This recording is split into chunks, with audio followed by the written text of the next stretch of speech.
আস্তে আস্তে বড় হলেন। হুজুর আমার বড় হওয়ার পর মিশরে ক্ষমতা দখল করলেন।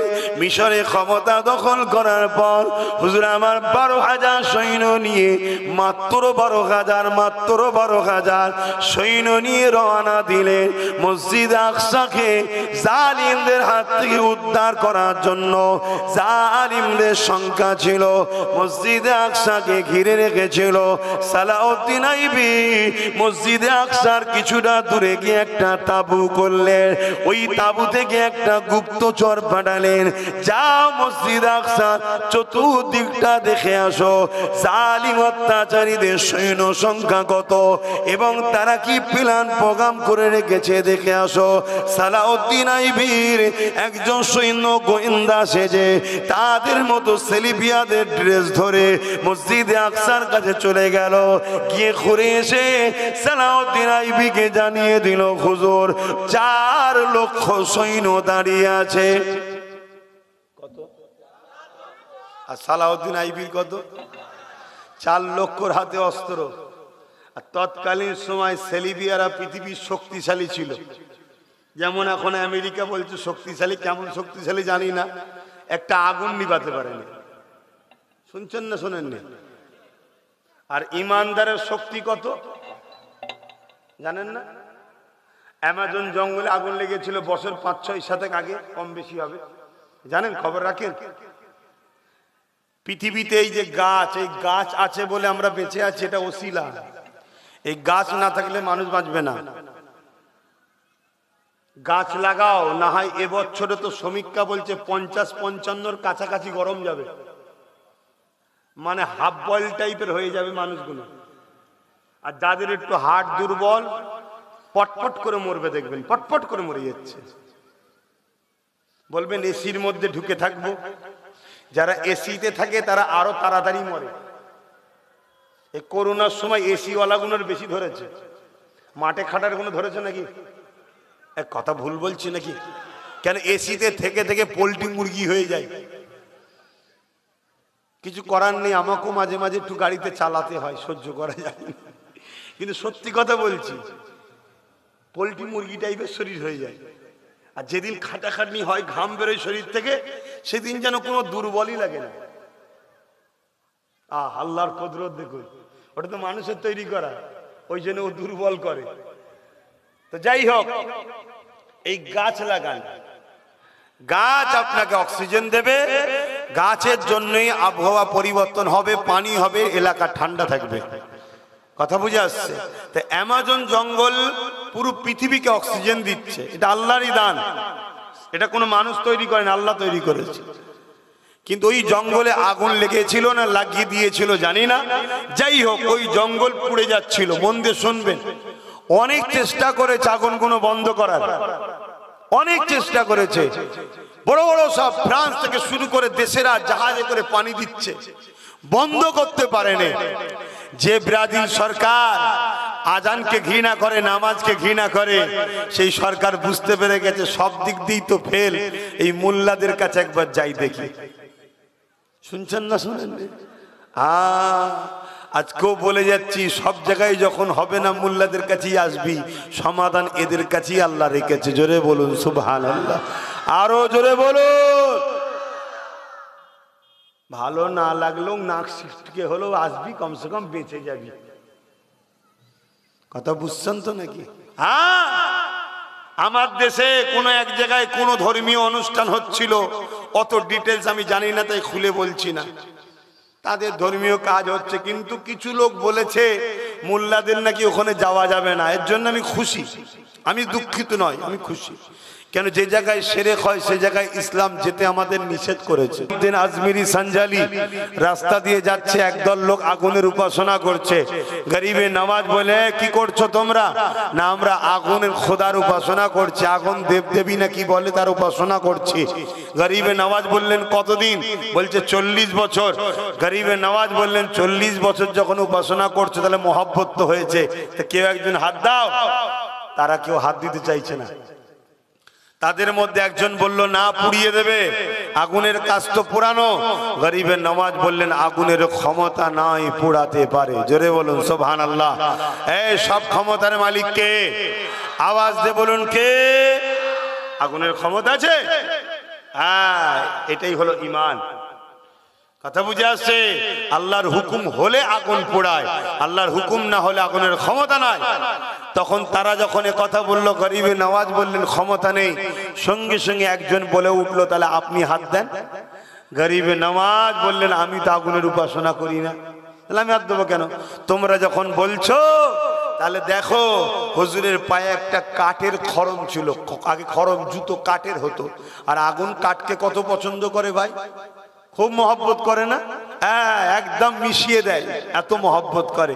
হুজুর খড়মটাকে আগুনে ফেললো, তারা দেখতে লেগেছে খড়ম কিছু হচ্ছে না। জোরে বলুন সুবহানাল্লাহ। গরিবে নামাজ বলছে আমি তো দিলাম, কেউ একজন বার কর দে, বার কর দে। কেউ হাত দিচ্ছে না, সবাই উঠে গিয়ে এবার গরিবে নামাজের ইবাদত শুরু করেছে। শুনছেন না? শুনুন, সুবহানাল্লাহ বলছে, নাউজুবিল্লাহ বলেন। ইবাদত কখনো মানুষের হয়? ইবাদত আল্লাহর হয়। এই কথাটাই কখনো সুবহানাল্লাহ বলতে নেই, নাউজুবিল্লাহ বলতে হয়। কিন্তু তারা এত অন্ধকারের মধ্যে আছে, গরিবে নামাজের উপাসনা শুরু করেছে, তুমি হলো আমাদের খোদা। নাউজুবিল্লাহ বলেন। হ্যাঁ, গরিবে নামাজ তাদেরকে বলল লা হাওলা ওয়ালা কুওয়াতা ইল্লা বিল্লাহ, সব ক্ষমতার একমাত্র মালিক একজন, তিনি কে? আল্লাহ। আমি মানুষ, তুমিও মানুষ, তোমার সঙ্গে আমার পার্থক্য এটাই, তোমরা সৃষ্টির উপাসনা করো, আমরা স্রষ্টার উপাসনা করি। জোরে বলুন সুবহানাল্লাহ। চলো, আগুন থেকে যদি বাঁচতে চাও সেই সৃষ্টিকর্তার উপাসনা করো, যিনি আগুনকে সৃষ্টি করেছে, যার উপাসনা আমি মঈনুদ্দিন করি। তারা সব ইমানের কলেমা পড়ে গরিবে নওয়াজের হাতে হাত দিয়ে ইমানদার হয়ে আল্লাহর ওলি হয়ে জান্নাতে গেছে। জোরে বলুন সুবহানাল্লাহ, আরো জোরে বলুন সুবহানাল্লাহ। তাহলে আগুনের তো ক্ষমতা নাই পোড়াতে পারে।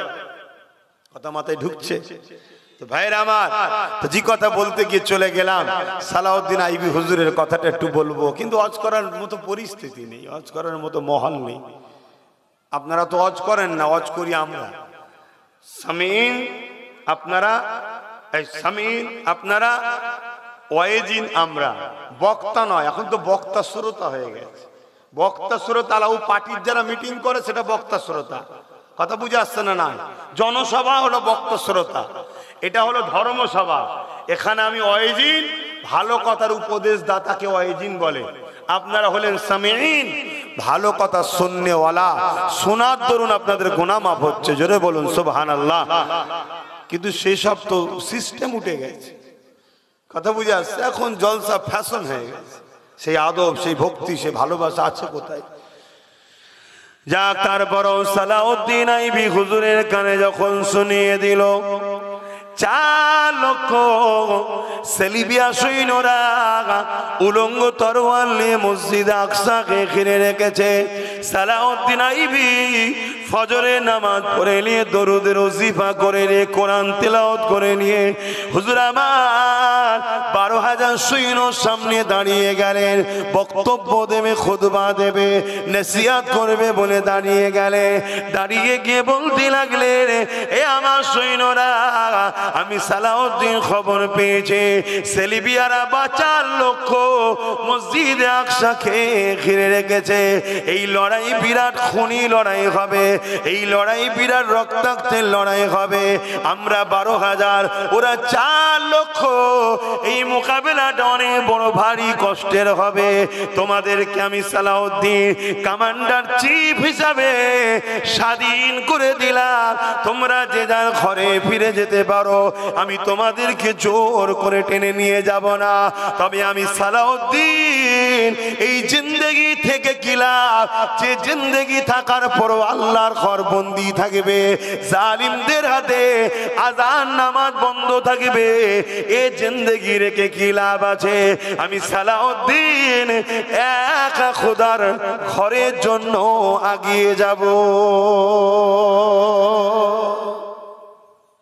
আমার বাংলাতে, কলকাতায় প্রায় 60-70টা মসজিদ বন্ধ পড়ে আছে যেখানে নামাজ আজান হয়নি। তে মুসলমান বেঁচে থেকে কি লাভ? তার সাথে আমিও আছি মুসলমান, আমাদের বেঁচে থেকে কি লাভ? আমাদের উপরে খোদার গজবে মরে যাওয়া ভালো। আমাদের কথা কি কষ্ট দিচ্ছে নাকি? হ্যাঁ, আমাদের ঘর চলছে, কারবার চলছে, খাওয়া চলছে, সব চলছে, আর আল্লাহর ঘরে আজান নামাজ বন্ধ। একবারও আমরা ভাবলো না যে আমরা তাকে ক্ষমতায় আনবো যে আমাদের ইনসাফ দেবে, আমাদের খোদার ঘরকে খুলে দেবে। এরকম একবার আমরা স্বপ্ন দেখেছি? কথা বলেন, দেখেছি? দেখিনি। আমরা ঘুরিয়ে ফিরিয়ে যার কাছেই যায় সে আমাদেরকে ভিক্ষা দেয়, বিনিময়ে আমার ধর্মের একটা করে জিনিসকে বন্ধ করে, আর আমরা পেটের জ্বালায় ধর্মকে শেষ করছি। সাবধান হও কম, সাবধান হও। আল্লাহর মার এলে তখন বুঝতে পারবে যে কি ভুল করেছি আমরা। কোনো বেটা বাঁচাতে পারবে না তখন। সালাউদ্দিন আইবি হুজুরের কথা শোনার সাথে সাথে সঙ্গে সঙ্গে 12,000 সৈন্য আওয়াজ দিয়ে উঠলো, হুজুর আমরা অন্য কোনো কারো সৈন্য নয়, আমরা সালাউদ্দিন আইবি সৈন্য, যে কিনা রাত্রিরে তাহাজ্জুদ ছাড়া আর নবীর দরুদ ছাড়া কখনো যে ঘুমাই না, সেই সালাউদ্দিনের সৈন্য আমরা। জোরে বলুন সুবহানাল্লাহ। হুজুর 4 লক্ষ কেন, 40 লক্ষ যদি থাকে পিছিয়ে যাব না, খোদার ঘরকে ইনশাআল্লাহ আজাদ করব। জোরে বলুন সুবহানাল্লাহ। ঘোড়ার ঘরের জন্য শুধু জান দেবো বলেনি, বললো আজাদ করব। ঈমান তাদের বলছে আজাদ করব। জোরে বলুন সুবহানাল্লাহ। তারা তো বলতে পারতো যে 4 লক্ষর মোকাবেলায় 12,000 কিছু নাই, চলো জান দিয়ে চলে আসবো, জান দিয়ে কবরে চলে যাব। না, তাদের ঈমানের জোশ বলছে যে আমরা মসজিদকে আজাদ করব। জোরে বলুন সুবহানাল্লাহ। লড়াই শুরু হলো। ইতিহাস শোনো যুবক, এসব ইতিহাস তো তোমাদেরকে শোনানো হয় না, তোমাদেরকে সব শোনানো হয় না, তোমাদেরকে শোনানো হয় ফজিলাতের কথা। এটা আমল করলে এত নেকি হয়, এটা আমল করলে এত নেকি হয়, এটা আমল করলে এত নেকি হয়, এটা আমল করলে এত নেকি হয়। বেঈমান আমল করে কি নেকি নেবে? এ ওয়াজ শোনাবে না তোমাদেরকে। কেন? ওদেরকে পিছন থেকে ইসলামের দুশ্মন হুকুমত গুলো অর্থ দেয়, দিয়ে বলে শুধু ফজিলাতের ওয়াজ কর, নামাজের ওয়াজ, রোজার ওয়াজ, দাড়ির ওয়াজ, টুপির ওয়াজ, এইসব ওয়াজ কর। খবরদার, বদরের কথা শোনাবি না, ওহুদের কথা শোনাবি না, খন্দকের কথা শোনাবি না। ইসলামে যে 11 বছর নবী কি করেছে, মেরাজ থেকে তো নবী নামাজ এনেছে, তার আগে 11 বছর নবী কি করেছে, এসব ওয়াজ শোনাবি না। কারণ এই ওয়াজ শোনালে প্রত্যেকের ঈমান জেগে উঠবে, আর ঈমান যদি জেগে ওঠে, আজকের যারা আবু জেল, উতবা, সাইবা, ফেরাউন, নমরুদ আছে, এদের কপালে বাজ পড়ে যাবে। শুনছেন না শোনেন? আবার এদের ঘর থেকে সালাউদ্দিন আইবি বেরোবে, আবার এদের ঘর থেকে খালিদ বিন ওলীদের গোলাম বেরোবে, আবার এদের ঘর থেকে মোহাম্মদ বিন কাসেম বেরিয়ে যাবে। অসুবিধা আছে? শুনছেন তো? হ্যাঁ। বাপেরা, নওজোয়ান তরুণেরা, হযরত সালাউদ্দিন আইবি 4 লক্ষ সৈন্যদের মোকাবেলায় 12,000 ঈমানদার আল্লাহর প্রেমিক নবীর প্রেমিককে নিয়ে ঝাঁপিয়ে পড়ল। এ যুবকেরা, তরুণেরা, বাপেরা, আল্লাহর ঘরের উপরে যে জুলুম করে রেখেছিল, আল্লাহর ঘরকে উদ্ধার করার জন্য ইসলামে জুলুম করা হারাম, ইসলামে নিজের অধিকারকে কেড়ে নেওয়া হলো ফরজ। শুনছেন? নিজের অধিকার কেড়ে নেওয়া কি ফরজ। এই যে আজকে আমরা আমাদের অধিকার ছেড়ে দিয়ে বসে আছি, সব কাবিরা গুনাহগার হচ্ছে। ও পীর সাহেবকার নামাজি হোক, মুসল্লি হোক, আমার সামনে আই না বেটা, তুই হারাম কর, কোথাকার থেকে টেবিল থেকে টাকা নিয়েছিস, সব বলে দেবো। কথা শুনছেন না শোনেননি? সব ঘুরিয়ে ফিরিয়ে আমার পিছনে ওয়াজ করবে, আমার বিরুদ্ধে। সমাজকে বুঝাবে যাতে আব্বাসের থেকে যুব সমাজ সরে যায়, আব্বাসের থেকে লোককে সরাও, কারণ এ সব ভাঁড় ভেঙে ফেলছে। শুনছেন তো নাকি?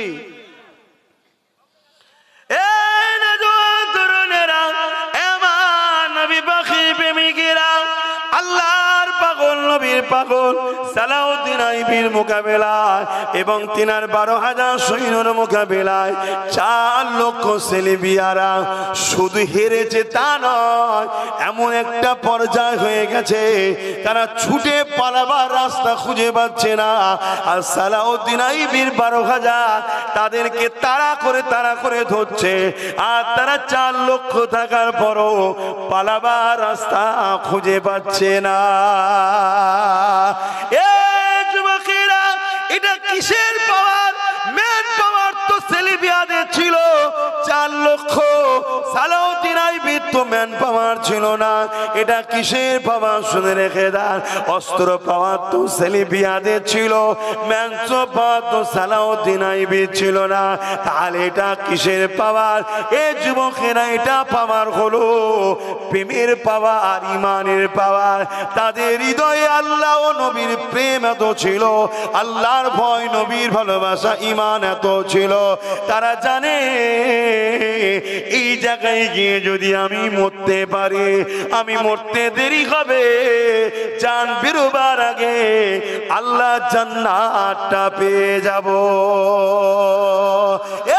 যুবকেরা, তাদের জানের উপরে মায়া ছিল না, আর আজকে আমাদের জানের উপরে মায়া এসেছে।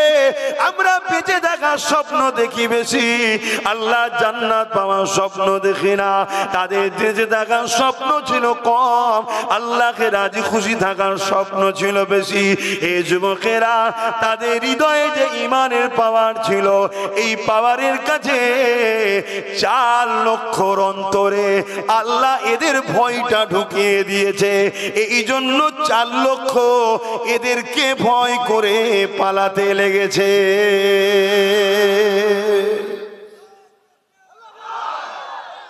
আল্লাহ আল্লাহ পাক নিজে ওয়াদা করেছে, শুনছো? আল্লাহ নিজে ওয়াদা করেছেন, যাদের হৃদয়ে আমি আল্লাহ আমার ভয় থাকবে, অন্য কারো থাকবে না। কার ভয় থাকবে? আল্লাহ। আমি আল্লাহ প্রত্যেকটা জালিমের অন্তরে তার ভয় ঢুকিয়ে দেবো। শুনছেন? যদি তোমার অন্তরে সত্যি আল্লাহর ভয় থাকে, তুমি কিছু করবে না, ঘরে ঘুমিয়ে থাকবে, শুয়ে থাকবে, চুপ থাকবে, তারপরও জালিম তোমায় ভয় করবে। ভালো মানুষরা ভয় করবে না, ভালো মানুষ তোমার কাছে আশ্রয় নিতে আসবে। অত্যাচারী জালিমের অন্তরে তোমার ভয় আল্লাহ ঢুকিয়ে দেবে। তা 12,000-এর অন্তরে আল্লাহর ভয় ছিল, নবীর প্রেম ও আদব ছিল, যেটাকে ঈমান বলা হয়। এজন্য 4 লক্ষ যখন 12,000-কে দেখেছে, তাদের অন্তরে আল্লাহ ভয় ঢুকিয়ে দিয়েছে, তারা ঘাবড়ে গেছে। ডর গায়ে হো, আজকে আমরা ভয় খেয়ে গেছি। কেন? আমাদের অন্তরে আল্লাহর ভয় নেই, নবীর প্রেম আদব নেই, তাই অন্যজনের ভয় আমাদের অন্তরে ঢুকে গেছে। তাই আমাদের ভয়টা অন্যজনের অন্তর থেকে, জালিমদের অন্তর থেকে আল্লাহ তুলে দিয়েছে। তাই প্রকাশ্য বলা হচ্ছে অস্ত্র রাখো, প্রকাশ্য বলা হচ্ছে ইসলামকে মিটাও, প্রকাশ্য বলা হচ্ছে মুসলমানকে কাটো, মারো, ধরো। কেন? আমাদের অন্তর থেকে আল্লাহর ভয়, নবীর প্রেম ও আদব উঠে গেছে। তাই জালিমদের অন্তর থেকে আমাদের ভয় আল্লাহ তুলে দিয়েছে। আমি গল্প বলছি না, গল্প বলছি না, আল্লাহর কোরআন বলছি। শুনছেন? এখনো সময় আছে, আল্লাহকে ভয় করো, দ্বিতীয় কাউকে নয়, আল্লাহকে ভয় করো। দ্বিতীয় নম্বর হলো এই হৃদয়ে নবীর প্রেম ও আদব তৈরি করো, দেখবে আল্লাহ তোমাকে সাহায্য করবে। জোরে বলুন সুবহানাল্লাহ, আরো জোরে বলুন সুবহানাল্লাহ। তোমাদের হৃদয়ে আল্লাহর ভয় যদি থাকে, তোমরা নামাজ কাজা করতে পারবে না। তোমাদের হৃদয়ে যদি নবীর প্রেম ভালোবাসা থাকে, তোমরা কখনো রাসূলের পক্ষে যে উলামারা, তাদের বিরুদ্ধে তোমরা গিয়ে অন্য কোন জালিমদের সঙ্গে তোমরা দল করতে পারবে না। এটা তোমাদের নমুনা। আজকে তোমাদের অন্তরে আল্লাহর ভয় কই? এতবার বললাম মোবাইল বন্ধ করতে, দেখো মোবাইল নিয়ে ব্যস্ত, দেখো ভয় কই? এটা তো নবিয়ানা মাহফিল, এখানে তো বিয়াদবি কেন? এখানে তো বিয়াদবি কেন? তো যাক বাপ ভাইরা, আমার দায়িত্ব তোমাদেরকে বুঝাবার, বুঝাচ্ছি। পরিবর্তন হও যদি, সাহায্য আল্লাহর পাবে। আর পরিবর্তন যদি না হও, বেশি দিন নাই, আর কিছুদিন অপেক্ষা করো, আল্লাহ বুঝিয়ে দেবে। অলরেডি সব সাজানো হয়ে গেছে ঘুটি, শুধু ইশারার অপেক্ষায় আছে। তোমাদের চোখের সামনে তোমাদের মা বেটিদের রেপ করা হবে, কিচ্ছু করতে পারবে না তোমরা। হ্যাঁ, এত বড় কথা বলে যাচ্ছি, এত বড় কথা বলে যাচ্ছি, তোমরা কিচ্ছু করতে পারবে না। যারা তার মসজিদের জন্য করতে পারে না, যারা তার রাসূলের জন্য করতে পারে না, যারা তার কোরআনের জন্য কিছু করতে পারে না, যারা তার মাদ্রাসাকে বাঁচাতে পারে না, তারা তাদের মা বেটির জন্য কি করবে? তোমার কাছে রাসূল আগে, মসজিদ মাদ্রাসা আগে না মা বেটি আগে? বলো, রাসূল আগে। সেই নবীর জন্য যখন কিছু করতে পারেনি, তোমরা মা বোনের জন্য কি করবে? আর এটাই হলো সমীক্ষা, টেস্ট, এটাই হলো টেস্ট। তারা টেস্ট করে দেখছে যে আমাদের খাওয়ানোর হারাম খাদ্যের ফসল কতটুকু হলো। আমরা যাদেরকে ফ্রিতে খাওয়াচ্ছি, ওদেরকে যে হারাম দিচ্ছি, এই খাদ্যগুলো খেয়ে ওরা কতটুকু তৈরি হলো, এই টেস্টের জন্য মাঝে মাঝে ওরা মসজিদের বিরুদ্ধে, আল্লাহর বিরুদ্ধে, রসুলের বিরুদ্ধে কথা বলে বলে দেখে। যেমন কয়েকদিন আগে এক বদমাইশ বলল না, এক হাতে কোরআন আর এক হাতে হাদিস নিয়ে নবী নাকি ইসলাম প্রচার করেছে। এই শুনেছেন না শোনেননি? হ্যাঁ, এই কিছুদিন আগে বললো না। এগুলো টেস্ট। কই বাংলায় কোনো আন্দোলন হয়েছে? কই কেউ প্রতিবাদ করছে? টেস্ট করে বুঝে নিয়েছে যারা আমাদের খাদ্য খেয়ে বেঈমানের কাতারে চলে গেছে। অতএব এইবার উপর হামলা করো, ওদের মা বেটিদেরকে রাখেল বানাও, কোনো সমস্যার হবে না, কেন ওরা মরে গেছে, ওরা শেষ। যাক বাপ, আমি থাকলে আরো অনেক কিছু বলবো, তোমাদের হয়তো কষ্ট হচ্ছে, মনে মনে দুঃখও হয়তো হচ্ছে যে এইসব কথা শুনে কি করব। তা বাপ শুনতে আর হবে না, আসো একটু সালাম দিয়ে দোয়া করে দিই। এ নবী,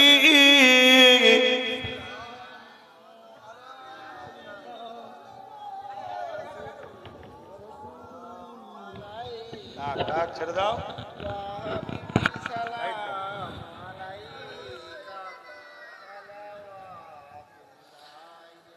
এখানে না এসে পিছনে যাও, চটে যে বসে দোয়া চাইবে, পিছনে চলে যাও, চটে যে বসে দোয়া চাইবে, যাও। কথা বললে শুনে শুনে শুনতে হবে। তোমাদের ঘরে যে আগামী দিন যে নাব্য রাস্তায়, তোমরা তো কথা শোনো না, তোমাদের ঘরে কি আন্দোলন করব? তোমাদের পাল্লাই পড়লে আরো ক্ষতি হবে, তোমরা তো কথাই শোনো না। কি সিস্টেম না শুনলে তাদের ঘরে লাগানো যায়? কথা বলেন। যেতে বলবো ডান দিক যাবেন বাঁ দিকে, তাদের ঘরে কি কোনো সাকসেসফুল হওয়া যাবে? হ্যাঁ, অতএব ওখানে দাঁড়াচ্ছ, বসার সময় বসতে পারবে না, ঘুরে চটে আসো, চটে আসো, বসে দোয়া চাইবে। আসেন, নবীর উপরে ভালোবাসায় সালাম দেব। এই যে দাঁড়িয়ে সালাম দেওয়া হয়, এ নিয়েও সমালোচনা আছে না নাই? কথা বলেন। হ্যাঁ, এই মশলাটা আপনাদেরকে একটু বুঝিয়ে দিয়ে যায়।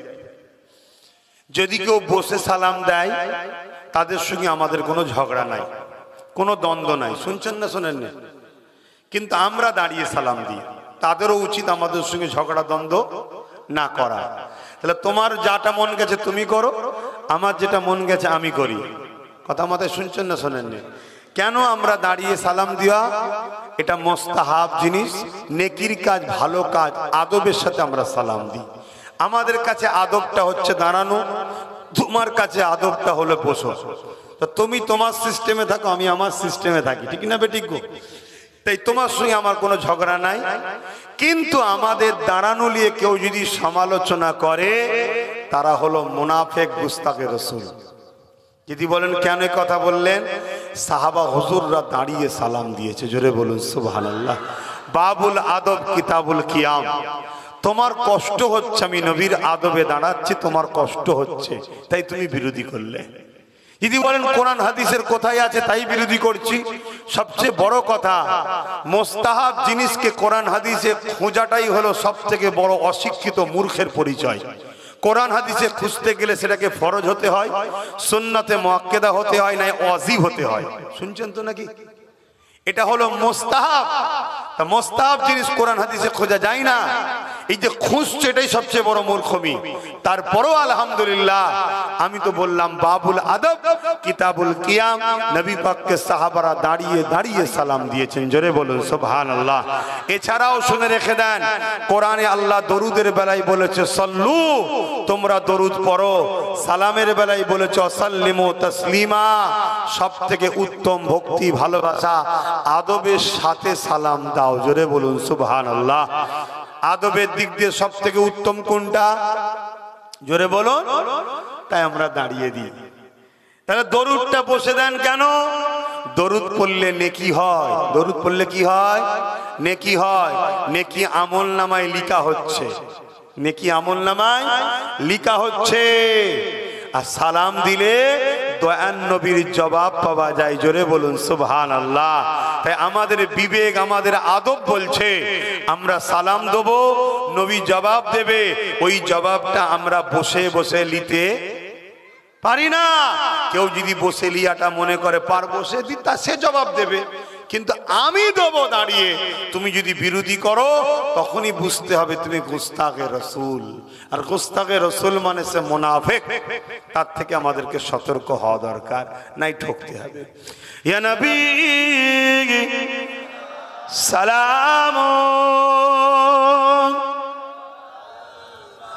ইয়া রসুল, ইয়া হাবিব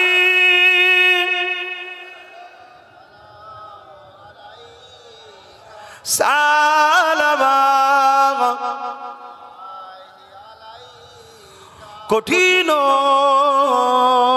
আসো ওরের দিনে, কি আছে মোদের কপালে,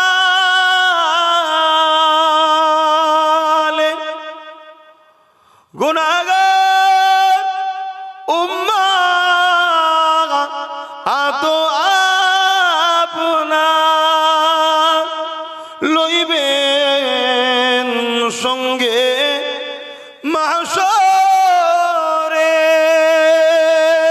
নবী সালাম, ইয়া রাসূল, ইয়া হাবিব